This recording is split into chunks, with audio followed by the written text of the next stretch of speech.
PBS kids like me watch WIPB-TV Muncie.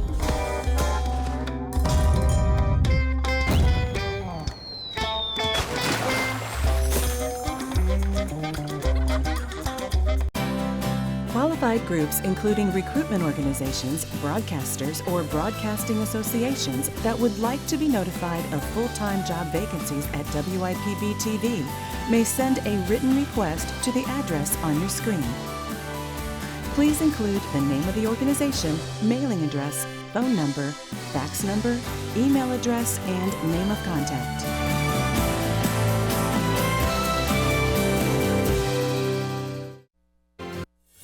Welcome to the City of Muncie Mayoral Debate, coming to you from Pruis Hall on the campus of Ball State University. The debate is brought to you in part by the West Ridge Neighborhood Association, the Bowen Center for Public Affairs at Ball State University, and viewers and listeners like you. And now to your moderator for today's debate, Cecil Bohannon.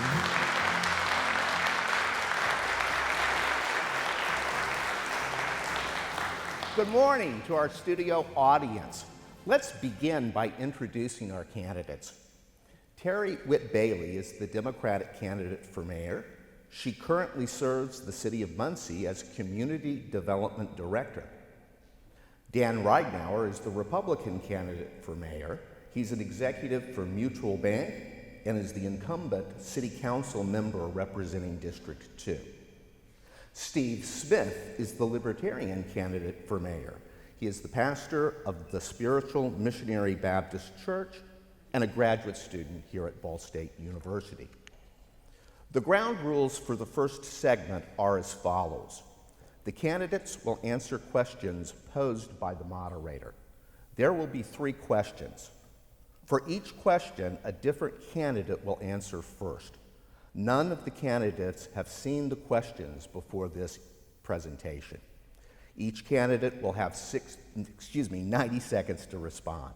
We ask that the studio audience not applaud or otherwise react to the questions or answers. Also, during this segment, volunteers will be collecting from the studio audience questions for consideration during the later segment. Now our first question, first directed towards Ms. Bailey. You will be the first to answer.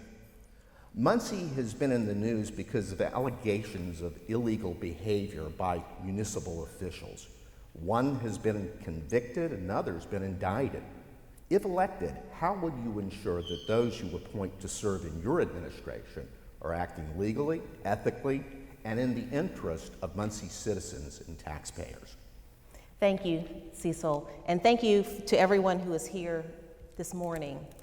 Yes, it's very important to make sure that we have an accountable city government, accountable leaders. We want to make sure that we are transparent in the things that we are doing. Yes, there were some illegal actions that did happen, and there were some bad apples in the bunch. That is not the way that I would run my city government. We want to make sure that we have the right people that are hired right away, and that they are following the policies that are local ordinances as well as our state statutes, so that we don't have any problems, so that you can come to us and ask any questions that you need to ask, so that the people that are in leadership are people that you can count on to make sure that things are done appropriately each and every day. That would start on day 1, and day 1 starts November 6th. We want to make sure that we make the right decisions for department heads. I have not made any decisions as to whom I would select. I still have 30 seconds. Yeah, I'm sorry. I have not made those decisions yet, but we want to make sure that we use our police and FBI. If they've got something they need to look at, then by golly, they need to look at it. They're the professionals, and yes, there were some bad things that happened. I was not a part of those things, but I'm glad that the FBI was there and did what they needed to do to help clean up our government, and I will continue to do that as your mayor. Thank you. Mr. Ridenour. Thank you, Cecil, and I want to thank everyone in the audience for being here today and all those who are viewing today on television. Clearly, we've had some challenges, and the FBI is doing their job, and it's been an ongoing many-year investigation. It's involved multiple departments, and it's time to put fresh leadership. It's time to put new leadership in place, and as far as the individuals who would be placed in these positions, I will look for the best people, regardless of party, regardless of political affiliation. I will look for people who are qualified, and I will avoid all nepotism. I will avoid all wrong actions. We will look at the histories. We will follow all HR procedures required, and we will put the best people in place. It's a very simple process. One of the things that we have to do is we have to create an open and honest government. And if we become more open and honest as a city government, which we will under me, because I will share all documents through the city website, I will share all documents to everyone on the same day that the council receives those documents. Anyone in the public can get it. And that helps eliminate the secrecy and the privacy that has happened and has created some of those issues. So creating an open and honest government that's transparent will also help solve that situation. Thank you. Thank you. Mr. Smith. I believe, as the question has been posed to us, that there is no department that has been touched. I believe that the players that really orchestrated are still in place. I believe that the structure that allowed them to do this is still in place. I believe the ability to hide money is still in place. And the only way those things are going to be resolved and not overlooked is by putting new individuals that are not part of this administration anyway back into place, and put people that will not overlook things when they see it and actually have integrity, have honesty, and show those things all the way through their administration. As far as hiring individuals, there are already procedures and policies in place. We just have to follow those things. There are laws that says you have to do those things, but we also know things that haven't came up that will be coming up forth here shortly, that there's a lot of laws that we have broken that we're going to have to fix. And because we've overlooked those laws, we're going to have to take the blunt of those lawsuits that come against our city. Since 2012 to now, there's only been 9 minorities hired out of 200 people. That's a law broke already. So we know that there are things in place that allow these criminal activities to go. So it's deeper than just the people. It's actually the structure that's in place also. And when I say structure, I'm talking about budgeting money into departments so that you don't have to go before the council, being able to shift money. Thank you, Mr. Smith. Yes. Your time's up. Yeah. Okay. Our second question, Mr. Ridenour will be the first to answer. Muncie, unlike most other cities of Indiana of its size, is more diverse than the state of Indiana as a whole. We are diverse not only in terms of race and ethnicity, but also in terms of income, education, and other demographic factors. How will your administration respond to the needs of all communities within the city of Muncie? That's an excellent question. Thank you, Cecil, for that.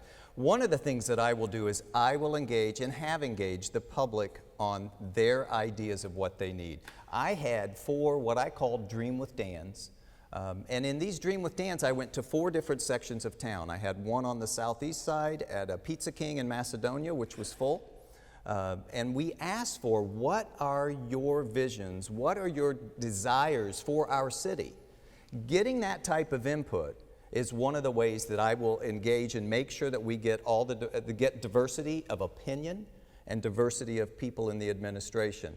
So not only did we go to the Pizza King on the southeast side, but we also had an event that same week in the Senior Center on the southwest side. And we got their opinions and their ideas and their dreams of what they want to see happen in our city. And they're not the same answers.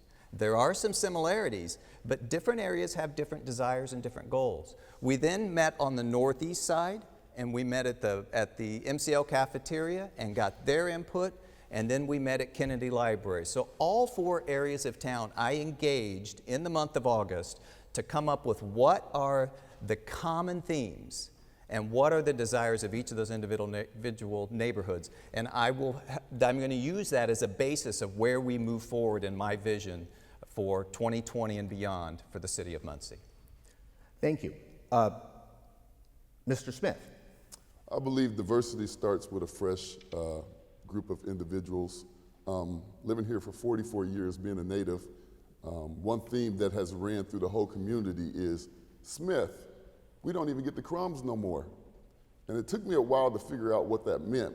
That meant simply that when the people at the top chopped up what everything was happening, they decided that a certain group wouldn't get any of that money, and they would divert it to a certain area. And if you drive through Muncie, you will find quickly what money was diverse and where it was sent to.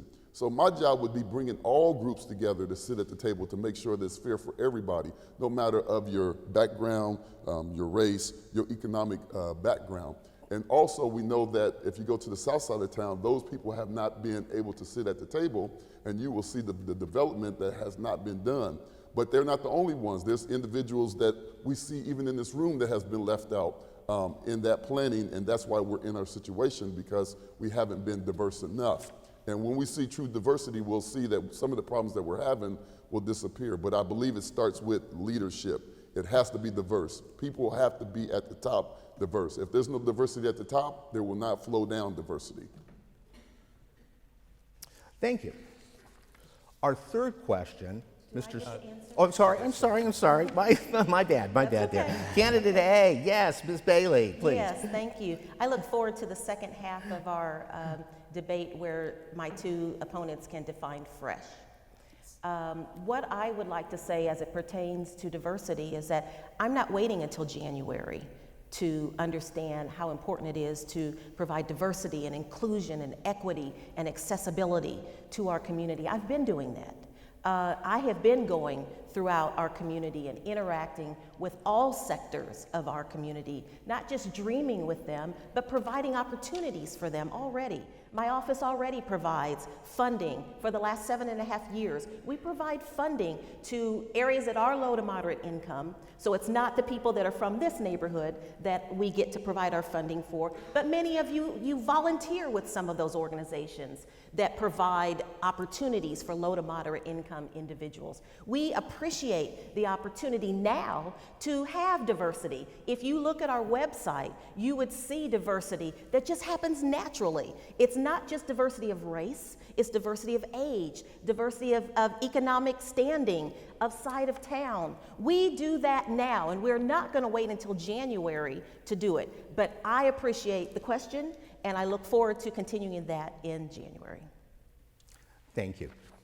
Now to our third question. This will be directed to Mr. Smith.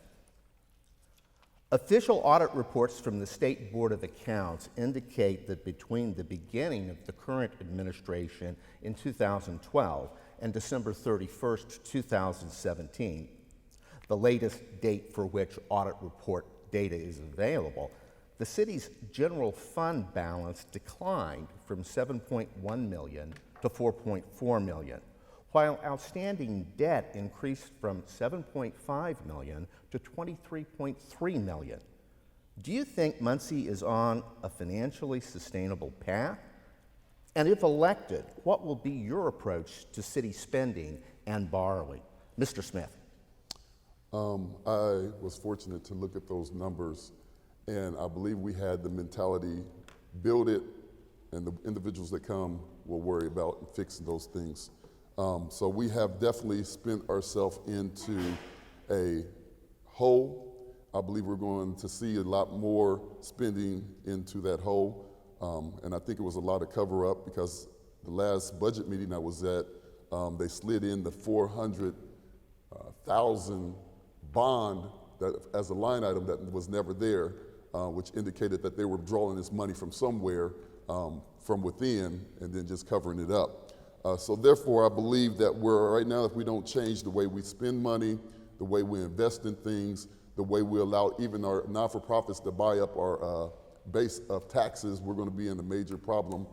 Because when I even asked the controller how much debt we were having at the time, they had no comeback. That was the very first thing I wanted to know, how much debt we have, because if we know how much debt, we know how much to cut from our debt and cut from other things to get that debt down. So I believe right now we're in a cycle that we're spending a lot more than what's coming in. And if this current administration allows to go forward, they will continue to do the same thing without oversight as they've had for the last 8 to 40 years. So we will see what happens. Thank you. Ms. Bailey. I've not gone back 40 years, but I actually do agree with Mr. Smith that we do need to take a closer look at how we're spending at the city level. I, as well as my opponents, have spent time with the Finance Committee as they are looking at the 2020 budget. I have to say I really appreciate the work that they are doing. It's hard work. I enjoy watching their process, and so we, as mayor and upcoming department heads, need to work with the Finance Committee throughout the year. I would like to propose a zero-based budget because that would allow us to start at the bottom and then look at the things that we do need instead of us giving the Finance Committee numbers for them to have to cut. I don't think that's fair to them. I think that the department heads need to work harder in trying to create budgets that are going to be acceptable. I think we need to look at some of our economic development activities and decide which ones need to be priorities for our community. We've got things internally that we need to work at and things that we already have here in our community that we probably need to build up before we build more. Thank you. Mr. Ridenour. Thank you, Cecil, for the question. Could you repeat the question for me? Sure. The State Board of Accounts has indicated that our general fund balance has declined from $7.1 million to $4.4 million. Our debts increased from $7.5 million to $23.3 million. Do you think this is sustainable? And if elected, what will be your approach to spending and borrowing? Okay, so the answer to the first question is no. It's not sustainable. You can't reduce the reserve and increase the debt. It is not sustainable. We have had some increase in revenues, but it's not enough to where that is sustainable. So that's the answer to your first question. And what I would do is we will relook at the budget. One of the things that will definitely change when I am mayor, currently, it appears from what I am told, and I'm not on the Finance Committee, although I do attend the Finance Committee meetings this year that have been made public. But currently, our city, what I will do, let me put it this way, what I will do is I will present a budget to the City Council in July of my vision of what I want to do. And then I want to work with the council to help make sure that that fits what they're wanting to do and make sure it's a sound budget that can be sustained long term. That is something we are not getting now. I have looked at city after city after city after city, and the mayor presents a budget to the council. The council then helps adjust it, has conversations, and they work and come up with what's best for the entire city. And that's how I will handle the budget system going forward. Starting in July, you will have a budget from me at the mayor's office. Thank you. The ground rules for the second segment. During this segment, each candidate will pose one question to the other two candidates. You'll have 30 seconds to state your question, and then the other candidates will have 2 minutes to respond. Again, we ask the studio audience to not applaud or otherwise react to the questions or answers. Ms. Bailey, will you please state your question for your opponents? Just for clarification, is it a question for both? Yes, ma'am. Yes, Okay. It's a question for both the other candidates. They'll both have 120 seconds, 2 minutes to respond to your question, and then they'll have that turn in their stead. I would like to pass. All right? Mr. Ridenour. Well, I'm going to take this opportunity. As I have attended the budget meetings and as I have worked with the budgets, voted against most of the time, I think I voted for one budget. One of the things that I see as a challenge is we look at cut, and that is important. That is important. But my question is going to be, I would like to know how my two opponents, the 80-20 rule fits in almost every segment of life. It's actually, at the City of Muncie, it's about 78% of our revenue comes from our top two revenue generating sources. Those top two revenue sources in our budget are about 77 point some percent. The question I would like to know is, what will you do with those top two items? Not all the other items of the budget, but what will you do to increase the revenue in those two areas of the budget? First, Mr. Smith, you have 120 seconds, 2 minutes to answer. Thank you. First, you have to know which ones that we have coming to our city. And in the research of finding that, I found out there's actually 3 that our city can ask for. Our city currently gets from our property. And the second one we get is income. So that's how we're operating, off of taxes, which we get off of property that is capped, and then we get it off of income. But after doing my research, I found out there's income, and there's only one other state that actually gets income allowed to be diverted into cities if they're having problems. One. Also in my research, I found out that we are a state that gives our taxes away. There's 4 states that gives their taxes away, and that supplies the whole country. When you supply the whole country, that means they're basically surviving off of our workers. So the first thing I would do would go to the state and say, hey, we want some of those income taxes that we generate from Muncie, Indiana, to be diverted, even if it's for 4 years or 8 years until we get out of this situation that we have been put in by the administration before, so that we can dig ourselves out. That would be the first thing I would do to make sure that we have more income. That's obviously we're going to be shortfall about $5 million, and they've cut about 2.5 out of it. So that would be the first thing I would do. The second thing, we would have to go to the 3 global companies that we have here in Muncie, Indiana. 2 that I know for sure, I'm not sure the other one is, which is Muncie Power, that had, when I worked there for 10 years as a supervisor, said that they really wanted to invest into Muncie. The other one is Progress Rail, which is a global company. They're bringing their everything shifted here. And the other one would be Ball State. Those are the 3 biggest sources of income, and we're gonna ask them to actually put more money, invested dollars back into the community so that we have more to diverse and spend to create more funds coming in to spend to develop our community. Yep. Thank you. Ms. Bailey. We do have tax caps that we have no control over. And so there are ways that we can bring additional dollars into our community. At this point in time, the city government does not have a grant writer. And I believe that by having someone whose sole responsibility is resource development, that person can help us to find resources that will assist us in doing the things that we believe we need to do for our city. In addition to just finding grants, there are other funding sources, again, as Mr. Smith alluded to, within our university, Ball State University, Ivy Tech, our local businesses who have chosen to either move here or to stay here. And so the incentives that we can give to them will hopefully allow them to provide opportunities to us as a city.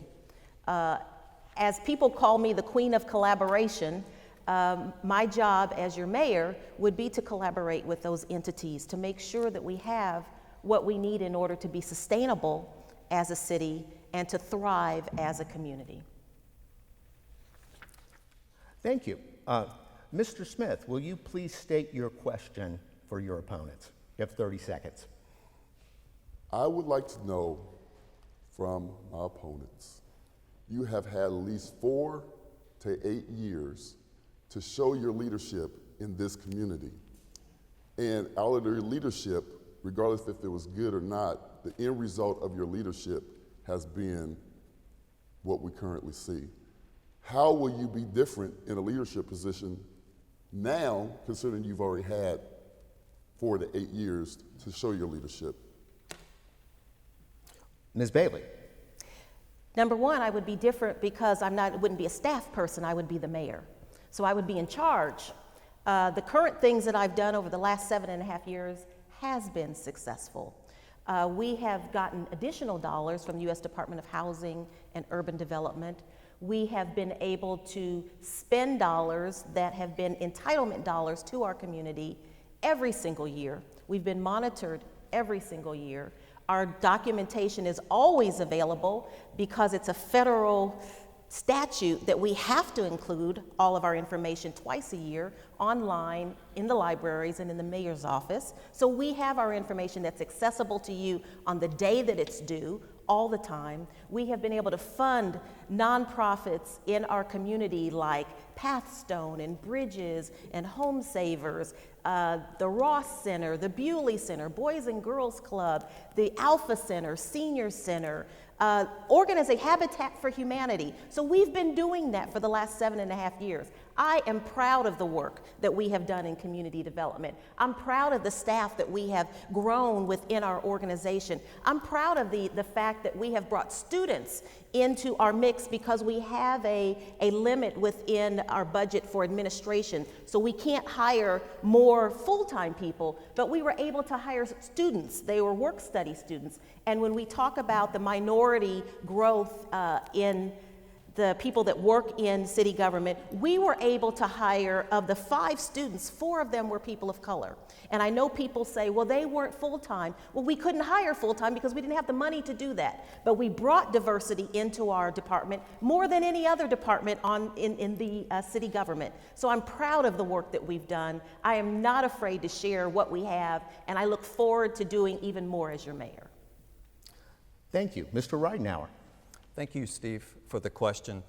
First of all, I have not been in office for 8 years, so I'm the 4-year person that he is talking about. As city council member, in my first year, my very first meeting in January of 16 was about one of the items on the agenda was Mad Jacks.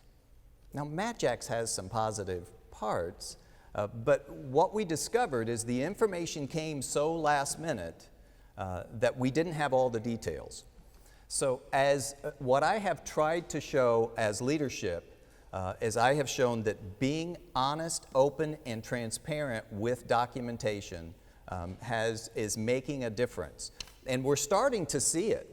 This is the first year. I have made comments and complained and asked for changes on the Finance Committee meetings because we have not had those public in previous years. And I think one of the leadership things that I showed is that those are now public. It has been a big part of my campaign. It has been something I've talked about prior to my campaign, and now others have jumped on board and they want to know what's going on. And I think now that we have public meetings on finance that everyone can attend, everyone knows what's going on, and we actually keep minutes. That is not something that happened in the 8 years before I started. It's not something that happened in the 5 years before I started. It's not something that happened in the first year that I started, or the second year, or the third year, but it is happening now. And you will see a dramatic change in the openness and the honesty and the transparency of our city government. Everyone will know what is happening, and I am proud of that. Lastly, in September of my first year, I proposed an ordinance 39-16 trying to bring in some changes to the bidding and quoting process, and it was voted down. So I did attempt to try and stop some of that. Your time's up, Mr. Ridenour. Thank you. Thank you. The ground rules for our third segment are as follows. In this segment of the debate will be conducted like the first segment, except the questions are based from input from the audience. Each candidate will have 90 seconds to respond. Again, we ask the audience not applaud or otherwise react to the questions or answers.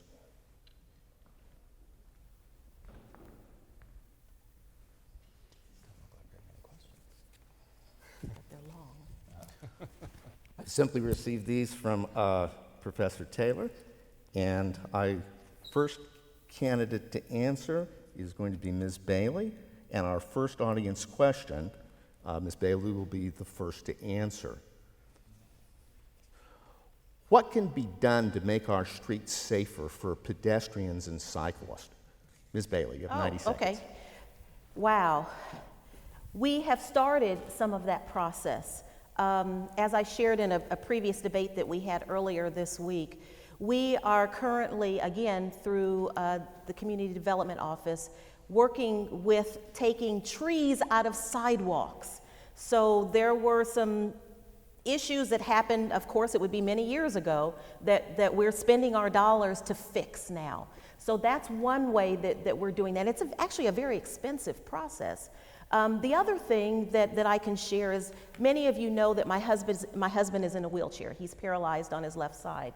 And so it's important for us to know that he can go places and have places be accessible for us to attend. So accessibility on our sidewalks is very important, making sure that we have the right funding processes for our street infrastructure. Again, the CD office, my office, provides about $200,000 for infrastructure. Those dollars come about August every year, and so we have $220,000 this year. We put forward a bid packet that only had one person that bid on it, and so we have to rebid, but we've got dollars available. We're working hard to make sure that you feel confident in what we're doing now. But as mayor, we will make sure that we have a paving plan that you approve of that deals with the priorities that we need within our city. Thank you. Mr. Ridenour. Thank you. Thank you for whoever asked the question. The streets are certainly something that doesn't put us in our best light, many of the streets. And so one of the things that I did this past summer is I drove around and I know we have a paving list, but I drove around to personally see which streets needed to be paved, in my opinion. I just felt like that was important for me to be engaged and to try and see each of the neighborhoods and where we had some consistency with challenges and where we had some consistency with work that's been done. So I came up with 186 different streets, some of them just for a block, but 186 different streets that I felt needed to be paved right away. Now, unfortunately, for various funding reasons or for various larger products, we're not able to manage any of those local streets in 2019, it doesn't appear. And so what I will do is we're going to take this list with whomever we put in place for the street superintendent, and we're going to work together a 10-year plan. Now, I don't expect the next mayor to automatically follow a 10-year plan, but whoever is mayor, and I'm hoping that it's me, will have no plan this particular time because there hasn't been one presented by the street department, and they're ultimately responsible for the streets and for the sidewalks. So we'll have a 10-year plan, and that will help solve that solution, and I hope future mayors will take advantage of it as well. Thank you. Thank you, Mr. Ridenour. Mr. Smith. I believe we just have to do more signage. I think they're kind of doing it on Washington Street, where they're actually putting lines down for the bikes can ride down. They're actually putting signage up and making sure that the things are actually able to be seen. So I think that's going to be the first thing. And of course, coming up with a plan to make sure that we are putting better infrastructure in. And Muncie's done a great job of it, but I believe somewhere along the line we stopped putting infrastructure because we kind of shifted money to other places. So I believe we definitely have to come up with a plan. Doesn't necessarily have to be 10 years, but we probably will be able to start in about 2 years on that plan if we're looking at the budgets what we have now. But we have to be very transparent that it takes money to do infrastructure. It takes money to do roads. Yes, we do have money to come on for the state roads and all that, but that's state money. But we will have to generate money in order to do the things that we want to see as far as the sidewalks, being able to see more signage and making sure that we're safe. And then making sure we actually see where people are actually walking because there's going to be a shift in where people actually go. So we definitely have to look at statistics to see where people are traveling that need sidewalks and better signage for them to be safe. Thank you. For our second question, Mr. Ridenour will be the first to answer. How do you plan to work with Ball State, Ivy Tech, and Ball Memorial to redevelop downtown and bring more residents to Muncie? You have 90 seconds. Okay. Well, again, thank you for the question. But I'd like to adjust it just a little bit. I mean, we can work more toward downtown, but I'd like to see Ball State, Ivy Tech, and other organizations be more involved in the entire city. I think that makes a lot of sense. Ball State does own some properties that are not around Ball State, and I'd like to see them developed, and I've mentioned it to President Mearns, that, and I think they're using it as a storage facility now, but I'd love to see something go in there that would be similar to what we were able to put together in Mitchell, which is an early learning center.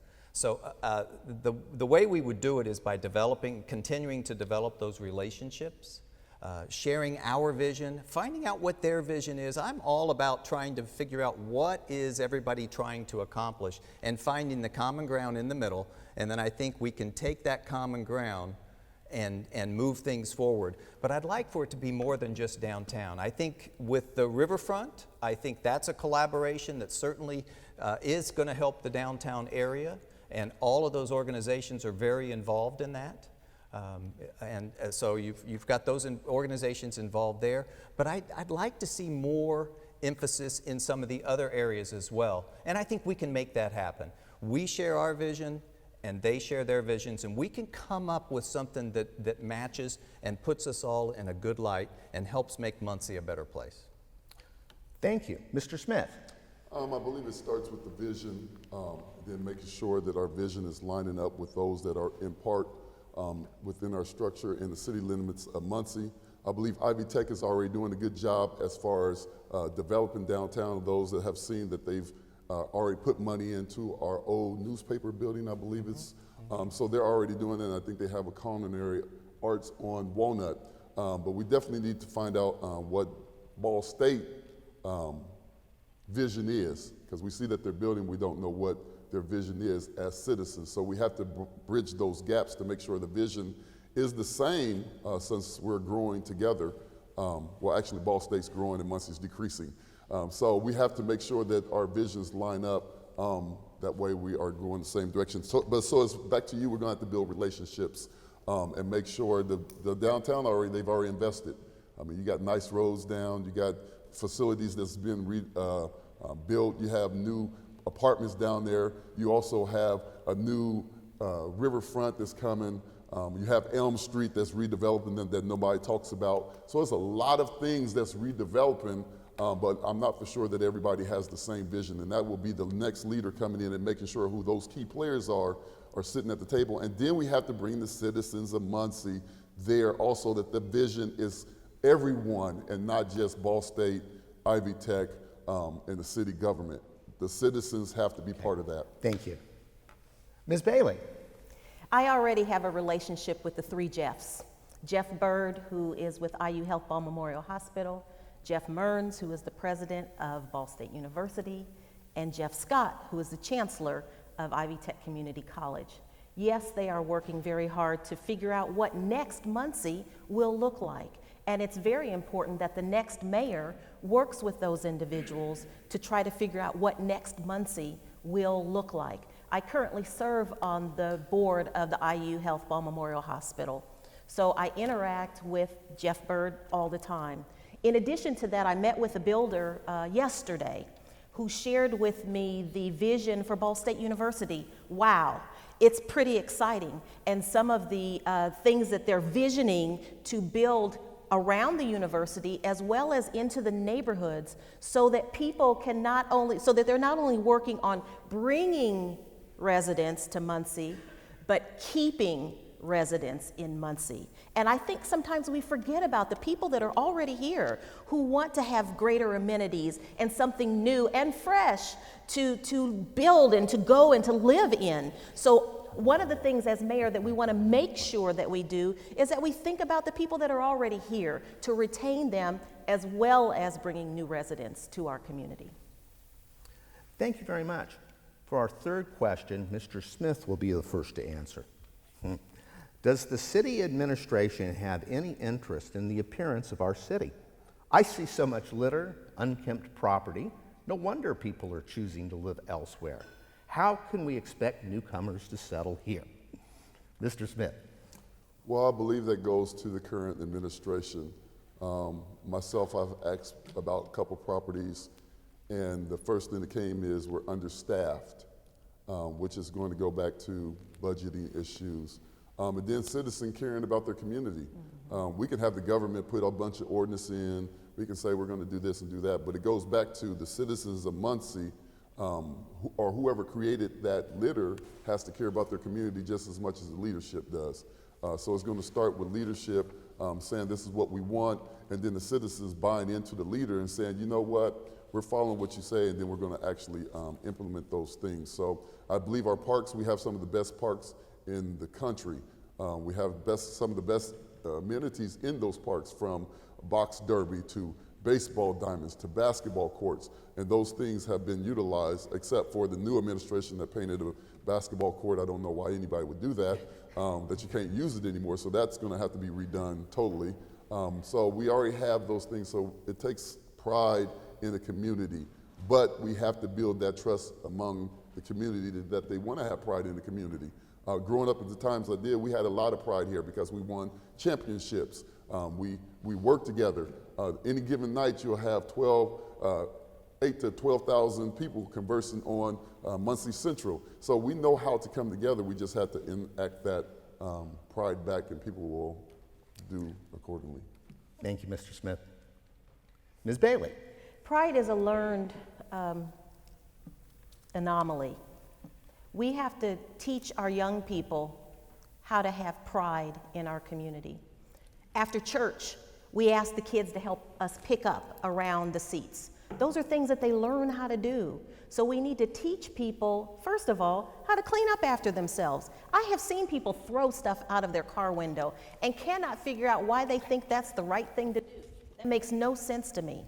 Now we have two groups that I know of that are working to help keep our community clean. Muncie Clean and Beautiful just last weekend did a White River cleanup, and they picked up hundreds of thousands of pounds of trash. That's ridiculous. It's ridiculous that we have that much trash that they have to pick up. Now, we thank them for the work that they've done, but we've missed something along the way in teaching our people, from young to old, to not litter. The other group that is working every month is Ivy Tech Community College, and they do a Tidy Up Tuesday, which is always the Tuesday before the Arts Walk that's downtown. So we have groups that are trying to make sure that our community looks presentable and that we have pride in our community. But again, it's a lost art that we need to go back to. We shouldn't have to worry about cleaning up behind people that are littering in our community. Thank you. Mr. Ridenour. Yes, and thank you for this question. What I like about this question is, of all the 4 Dream with Dans, where I went into various communities and asked, what do you want? What are you dreaming about? What do you want for your families? What do you want for your neighborhoods? What do you want for our city?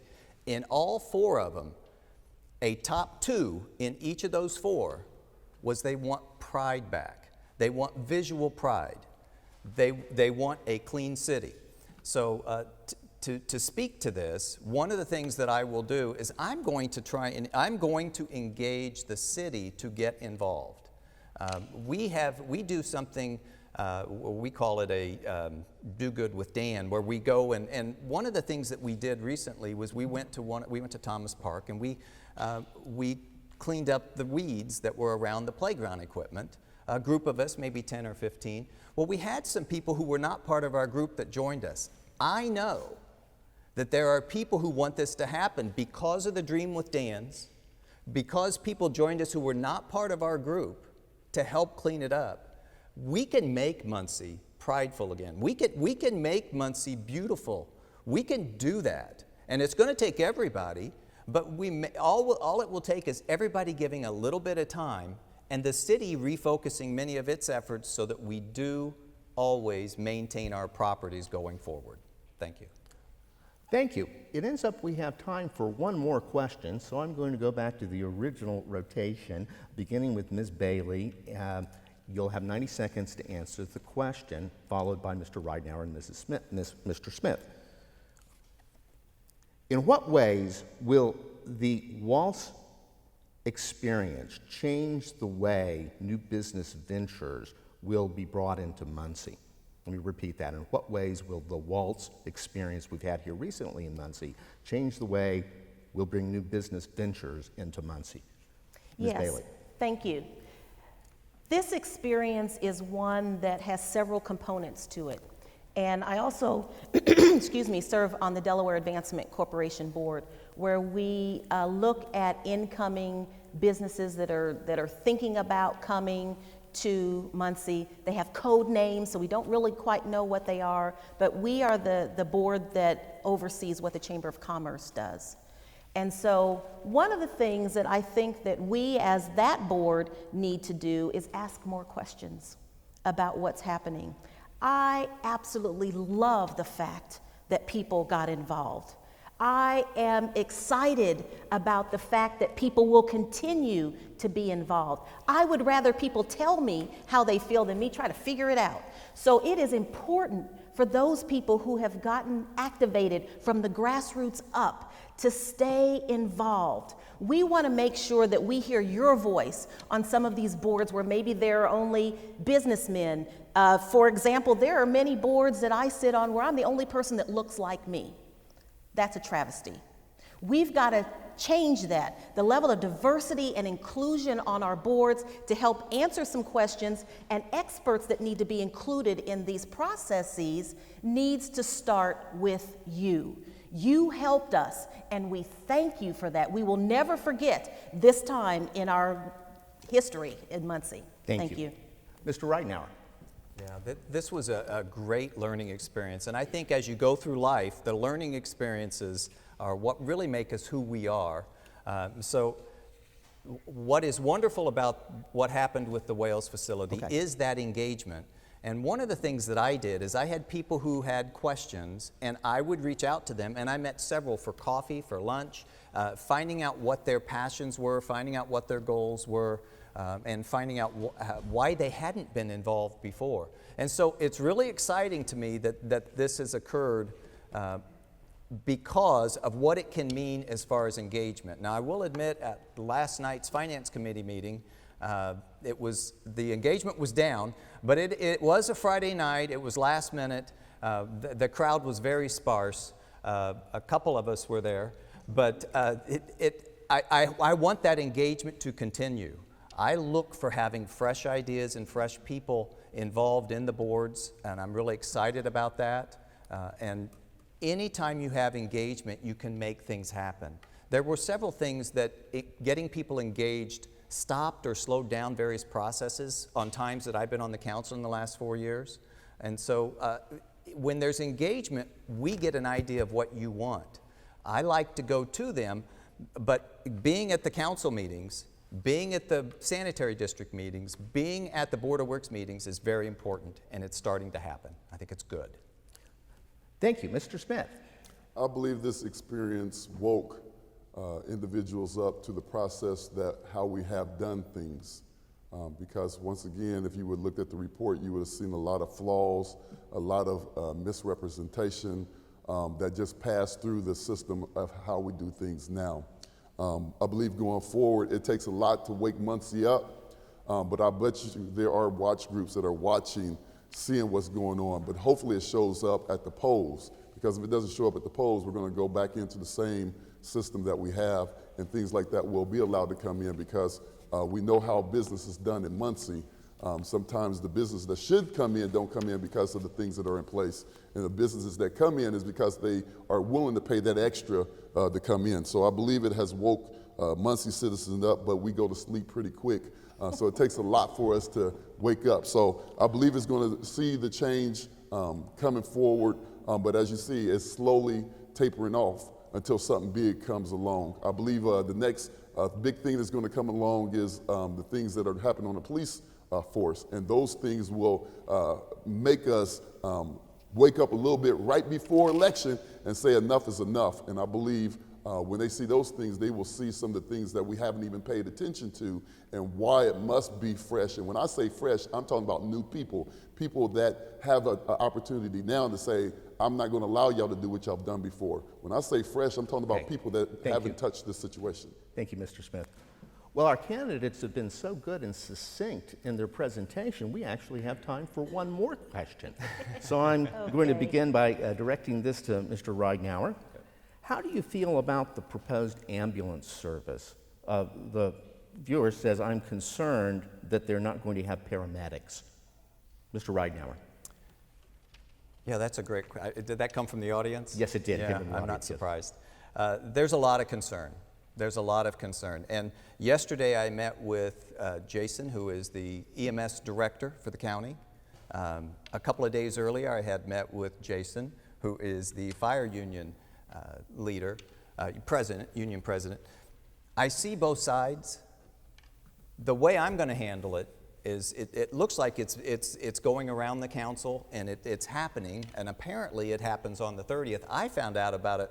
He messaged me and said they saw it on Facebook. I had not been told that they had signed this agreement, but apparently it starts on Monday. In January, when I'm elected, one of the very first meetings I'm going to have is with the county, with the city, with the fire department, and we're going to sit down together and we're going to figure out what do we need to do to make this work for everybody. I know from those conversations there are areas where the counties could use help. There are areas where the city could use revenue, and we talked about that, and there's something there that we can do. The main thing we have to do is we have to provide safety for our residents.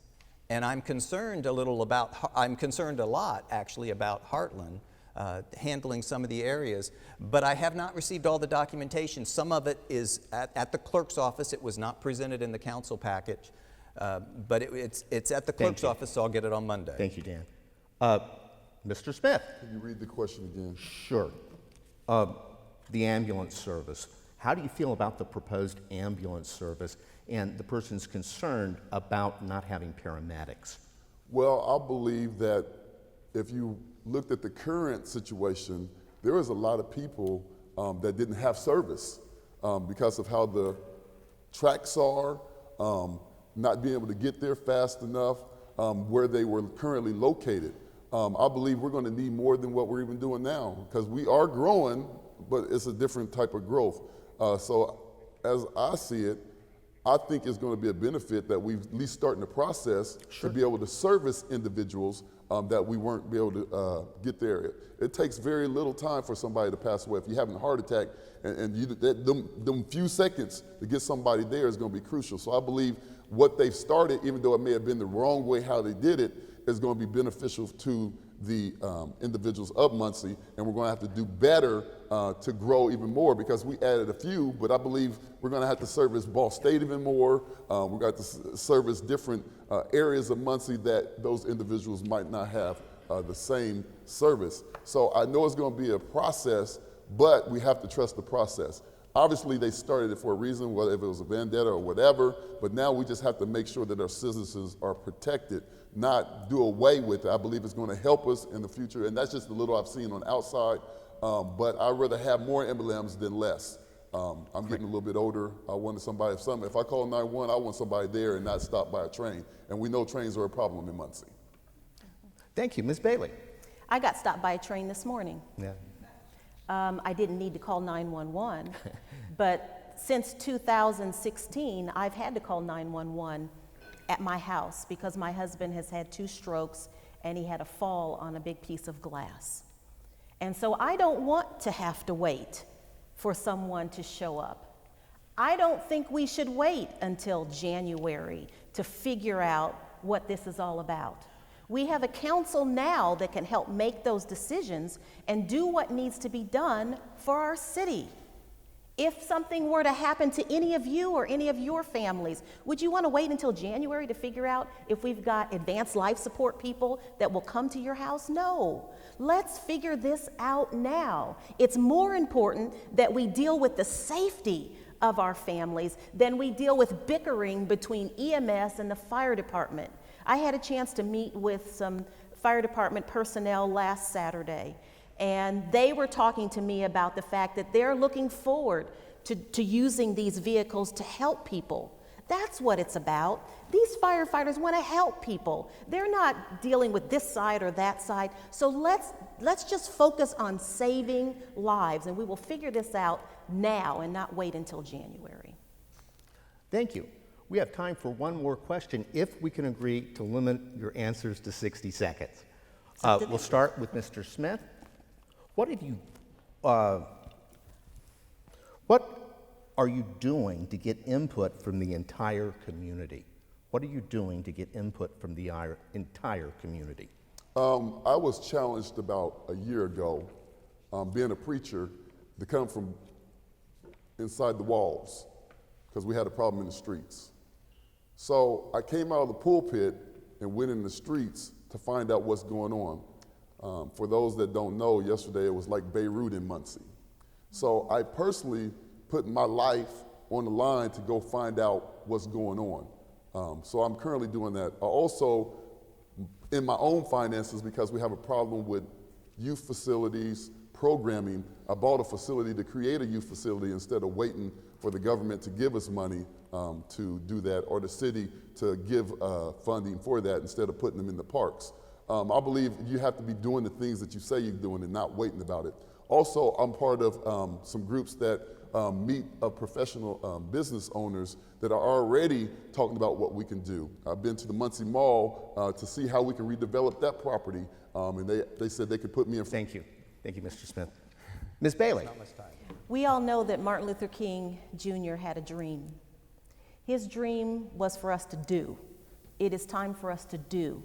And I have been doing since we moved here in 1997. I didn't just start doing in January. I've had lots of opportunities to serve on lots of boards, count them 37. I have had lots of opportunities to interact in lots of neighborhood association meetings. I have had lots of opportunities to be able to not only fund organizations, but to go out and see about them and to interact with all types of people, no matter what they look like, no matter what side of town they come from, no matter what their educational attainment is. So I have been doing since 1997. Thank you, Mr. Ridenour. Thank you for the question. It comes back again to Dream with Dan. What you will find is I am going to be a mayor that engages the public, makes the information available, and engages the public. We need to know what your desires, what your dreams are, and we need to know when we're out of bounds. And with the Dream with Dan's, I think that's one example. The other one, when neighborhood associations are meeting regularly, I will attend. And I gather information from those neighborhood associations as well. So engaging the public is something I love to do. And as far as other ways that we get involved, I get involved. I help literally thousands of people with credit, with finances, and on not-for-profit boards. And I'm very, very happy to do that. And even signed some checks before this event tonight. I'm the second signer on one of those not-for-profits. So thank you so much for the question. All right. We will end the debate with 90-second closing statements from each candidate. Again, we ask the audience not to applaud or otherwise react to the statements. Ms. Bailey. Yes, thank you. And again, thank you for all of you who attended and those who are on the airways, wherever you might be. Again, I'm Terry Whitt Bailey, and I'm your Democrat candidate for mayor. I am the multi-dimensional leader on this stage who has had experience in nonprofit administration, experience in higher education, in teaching as well as administration, and experience in government. I am not an elected official. I'm an appointed official who's had opportunities to be transparent, to be accessible, to be honest, to be collaborative, and to be communicative in all that I have done in these last 7.5 years. You can find all the information that you need to find about our office that we have right now at cityofmuncie.com. We don't hide information. I am the person that I think you would be proud of to be your mayor. I have a different approach. I am the fresh eyes. I'm not your elected official. Fresh eyes is what you really do need. You need someone who is not afraid to be your leader internally as well as outside of our community, who can represent this city well. I am so proud to serve as your Democrat mayor candidate, and I really would appreciate your vote. Please go to our website when you have an opportunity at baileyformuncie.com. We are on Facebook, internet, Instagram, and Twitter. Thank you. Mr. Ridenour. Thank you, Cecil. Thank you for all the organizations that helped put this together. Thank you for all of for being here today, and those who are watching. I'll use the same words on the airways. However that happens for you, we appreciate it. We appreciate you being here and taking the time. Our city is ready for a change in style of leadership. And I believe I'm that person. Our city is ready for someone who is consistent, who is open, who is honest, who continues to work and say the same things regardless of whether someone tries to poke the bear. We need someone level-headed. We need someone sharp. We need someone who can work with other people. I believe I'm that person. And I humbly, Dan Ridenour, ask for your vote on November 5th. Thank you. Mr. Smith. I'm Steve Smith, and I'm glad he said we're ready for a new person. I'm not connected with any of the criminal activity that has occurred in our community. I am a Lion, Longfellow Elementary. I am a Titan, Northside Middle School. I am a Bearcat, Muncie Central. I am a Cardinal, Ball State University. I am a native of Muncie, Indiana. that said, I am going to fight to make sure this never happens again. So regardless if it's me or I motivate the next person to come along to make sure that this never happens, the lip service, what we're going to do, I will stay on this track regardless if it's this time or the next time. Also, I definitely believe that it is time for fresh eyes. When I say fresh eyes, I'm talking about anyone that was connected to this, your eyes are tainted because you might have saw it and looked the other way, and we do not have time right now to even guess if you're part of this. So I say, when you say fresh eyes, you're talking about a new person that has not been touched by any of this in any way, and I believe that person is me. I believe I'm invested in this community more ways than one. I believe if you do a background check, you will see that not only have I been in the community since I was a kid, but I currently have always been doing things to help our community behind the scenes and in the public. And I believe I am the leader for Muncie, Indiana to go forward. Thank you. That brings this debate to a close. The debate will be rebroadcast Saturday, October 26, 8 p.m. on WIPB. I'd like to thank the sponsors, the West Ridge Neighborhood Association, the Bowen Center for Public Affairs, the audience, and most of all, the candidates. Now let's give them a round of applause.